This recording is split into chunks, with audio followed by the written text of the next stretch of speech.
दोस्तों, हाल ही में एक ऐसा कूटनीतिक संदेश सुना गया जिसने पूरे इलाके में हलचल मचा दी। भारत ने अफगानिस्तान को अपना सबसे करीबी पड़ोसी बताकर एक ऐसा दांव खेला कि पड़ोसी देशों की नींद उड़ गई। विदेश मंत्री के उस साधारण से विचार का असर इतना गहरा निकला कि कब्जेदार सियासी दावों की बुनियाद तक हिल गई। ये कोई फौजी चाल नहीं थी, ना ही मिसाइल का परीक्षण, बल्कि शब्दों और कूटनीति का एक ऐसा सर्जिकल स्ट्राइक था जिसने भूगोल, इतिहास और भविष्य की गणनाओं को पलट कर रख दिया।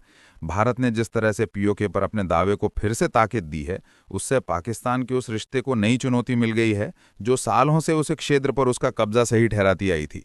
दरअसल मामला इस तरह है कि भारत और अफगानिस्तान के बीच जो जमीनी हिस्सा साझा है वो एक बेहद संवेदनशील और रणनीतिक इलाके से होकर गुजरता है, और बीच में पाकिस्तान के अवैध कब्जे वाला इलाका आता है। इस स्थिति को ऐसे समझिए जैसे आपके पड़ोस के बीच किसी ने दीवार खड़ी कर दी हो और खुद को मालिक बता दिया हो।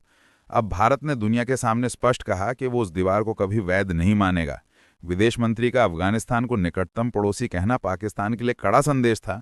ये दर्शाने का तरीका था कि पीओके भारत का अभिन्न हिस्सा है और अवैध कब्जाधारी की दलीलों को अंतर्राष्ट्रीय मंच पर कमजोर किया जा सकता है। इस एक बयान ने पाकिस्तान की वैधता पर सवाल उठा दिया और भारत के अधिकारों को मजबूती से पेश किया। पाकिस्तान के लिए किसी बड़े हथियार से भी ज्यादा खतरनाक था, क्योंकि हमला जमीन पर नहीं बल्कि उसकी राजनीतिक वैधता पर किया गया था। पर यह केवल पाकिस्तान को सबक सिखाने तक ही सीमित नहीं रहा। चीन की योजनाओं को भी इससे बहुत बड़ा झटका लगा। वखान कॉरिडोर जैसी रणनीतिक लोकेशनों पर चीन की आंखें महीनों से टिकी हुई थीं, और सीपीईसी जैसे प्रोजेक्ट्स के माध्यम से वो इस क्षेत्र में प्रभाव बनाना चाहता था। पर भारत ने एक चाल में उस सपने को न केवल चुनौती दी बल्कि उसे असंभव भी कर दिया। मुद्दा यह भी है कि ये पूरी कहानी एक आदान प्रदान से शुरू हुई। भारत के विदेश मंत्री और अफगानिस्तान के विदेश मंत्री की मुलाकात, हाथ मिलना और फिर साझा बयान जिसमें एक ही शब्द ने सारा खेल बदल दिया। उस बयान में स्पष्ट था कि दोनों देश सीमा पार से हो रही गतिविधियों से चिंतित हैं और किसी भी तरह की असमंजस भरी सैन्य गतिविधियों का इस इलाके पर नकारात्मक असर होगा। इससे भी अहम यह रहा कि अफगान प्रतिनिधियों ने सार्वजनिक तौर पर आश्वासन दिया कि उनकी जमीन का इस्तेमाल किसी के खिलाफ नहीं होने दिया जाएगा। ये बात उस समय और भी महत्वपूर्ण बन गई जब पाकिस्तान ने चारों ओर दंगे भड़काने, आतंकवाद के नाम पर दावे पेश करने जैसी हरकतें की। इन हरकतों ने तालिबान को पाकिस्तान से दूर कर दिया और अफगानिस्तान ने भारत की तरफ झुकना शुरू कर दिया।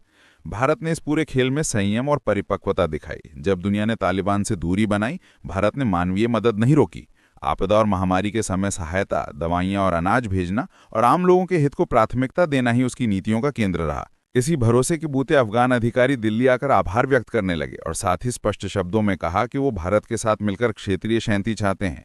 इस तरह भारत ने बिना एक गोली चलाए, बिना सैनिकों को सीमाओं पर धकेले एक बड़ा राजनीतिक और कूटनीतिक मौका हासिल कर लिया। वो मौका जिसने पीओके के मुद्दे को नई ऊर्जा और नई वैधता दी। कुल मिलाकर ये पूरा घटनाक्रम किसी थ्रिलर के पटकथा जैसा था। भारत ने दिमाग और रणनीति का इस्तेमाल करके विपक्षी योजनाओं को ही उनके खिलाफ काम करने पर मजबूर कर दिया। ये बताता है कि नया भारत अब न सिर्फ ताकत में विश्वास रखता है बल्कि डिप्लोमेसी में भी आक्रामक और निर्णायक हो चुका है। अब सवाल आपके सामने है, क्या ये कदम पीओके को वापस लाने की विस्तारित रणनीति का पहला बड़ा अध्याय है?